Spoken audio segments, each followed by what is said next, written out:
tell you, the Chinese is of two types, okay? One is Mandarin and one is Cantonese, okay? The spoken one are of two types, Mandarin and Cantonese. Here we are going to learn Mandarin as it is spoken in China, okay? And for the written part, also we have two types of Chinese. One is simplified and one is traditional, okay? Both are different, okay? In China, we use Mandarin for spoken and for written we use simplified, okay? The traditional one is basically like it was used in China also, but in like very old times, like as the name suggests, it is a traditional language, okay, of China. But now they have like just modified their characters, okay, and their words. So that's why now just they use simplified one, okay. And these are like some other countries where these languages are spoken: Singapore, Taiwan, and Hong Kong. Okay. Okay. That's what about the language. And what else we have? See, we have an exam for Chinese. For proving your Chinese proficiency, you have to give an exam, which is HSK. Okay. Like in English also, you have heard about IELTS. So similarly, we have exam HSK for Chinese. Okay. This exam has total 6 levels. Okay, we have total 6 levels. We are starting with the very basic level, that is HSK1. These two are the basic levels, HSK1 and 2. Then the 3, 4 are the intermediate one, and 5, 6 are the advanced one. Okay, so we will start from the basic level, that is HSK1. In this level, we total have 150 new words. Okay, you after completing this level, you will be knowing about 150 words in Chinese. Okay, we also call this A1, like according to CFR, which is like for all languages, we have this structure: A1, A2, B1, B2, C1, C2. So this level is equal to A1 according to CFR. Okay, that's what about the language I wanted to tell you. So you should be knowing that after completing this lesson, after completing this level, you will have total new words, 150 new words, okay? So I have a query. Yeah, ask. So to speak fluently, like to have a conversation or communication in Mandarin, what level should we acquire? For speaking fluently, like you are asking for business purposes. Yes. Yeah. For like, I would suggest to at least complete HSK 4, like Okay. the intermediate levels. You can start with HSK 3 also, Okay. but 4 would be a better option. Okay. Okay. Generally, students start doing job like after completing HSK 3. But right now, like there is a lot of competition and opportunities are very less in the language. So that's why I would suggest to start with like HSK 4. That would give you better options. Okay. Okay, then we will start with the first lesson. In this lesson, we will learn some greetings. Okay. After, in the next lesson, we will learn how to speak each and word. Like in English, like we have some alphabets, right? A to Z. So in Chinese also, we have some initials and finals. Okay. We will learn that in the next language, in the next class.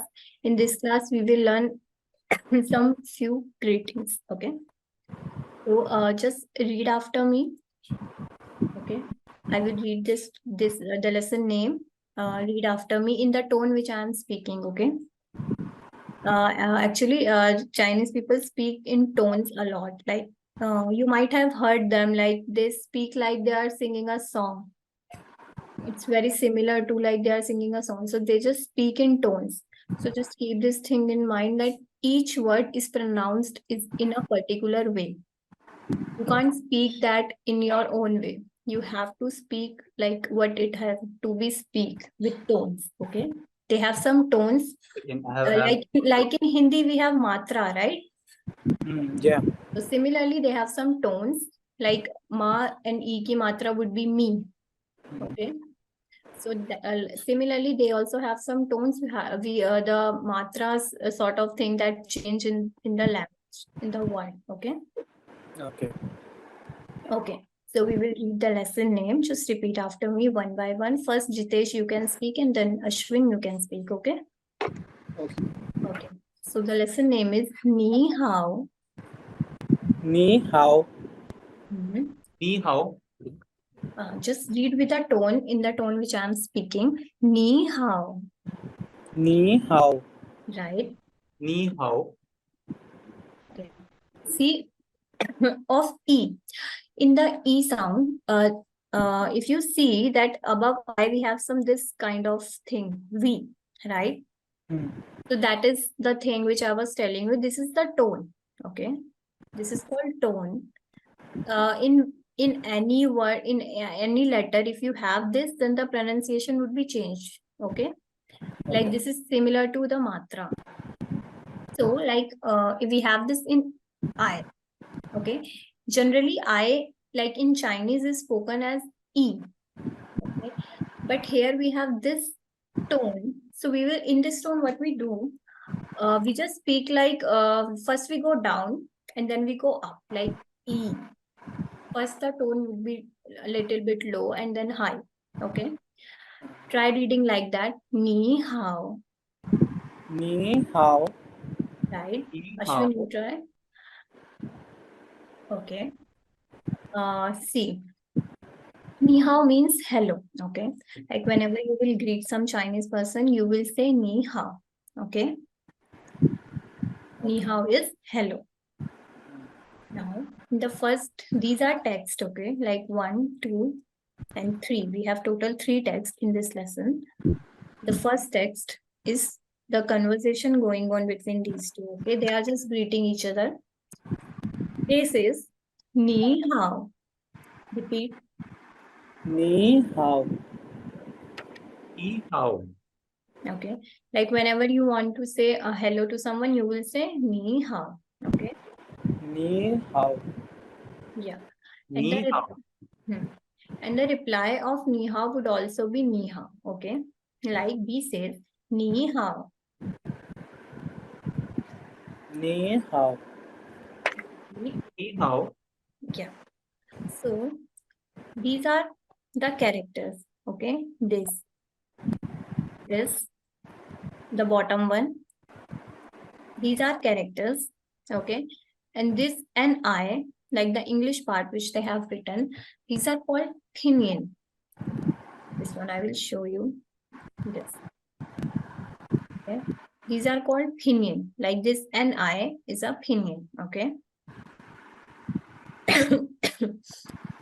We have some initials and finals also in pinyin.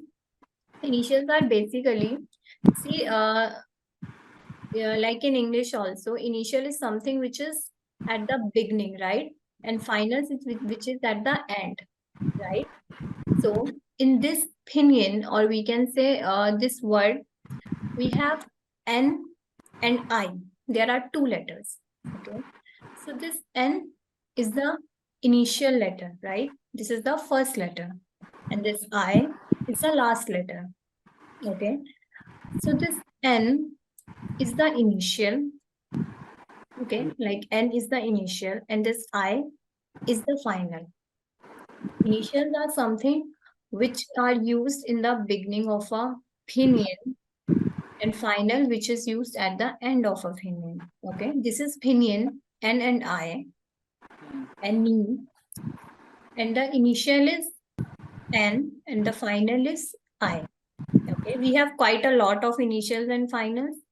We will learn them later on, but first I'm just telling you because to get familiar with these characters, what is character and what is pinyin. Okay, so this ni hao is the pinyin, and this is the character of the pinyin. Okay, which I have underlined, this and this and this. Okay, are you getting what I am trying to say? No, actually, ma'am, this concept I haven't properly understood. Now, pinyin is typically consisting of 2 letters. No, pinyin is not only of 2 letters. Pinyin is something which the Chinese have written in English. See, this and I, both of these are English, right? English words, English letters. Okay. So whenever you see some, like for each character, this is a character. This. Okay. This is correct. These both are characters. Chinese characters. We say them Chinese characters. Okay.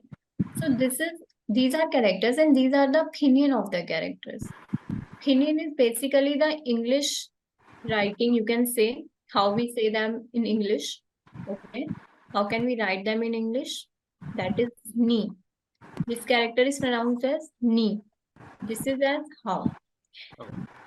Okay. Like in you see, like in other languages, what we say we write that only. But in Chinese, there are some kind of like these characters. Like see, they have written this, right? They have written this.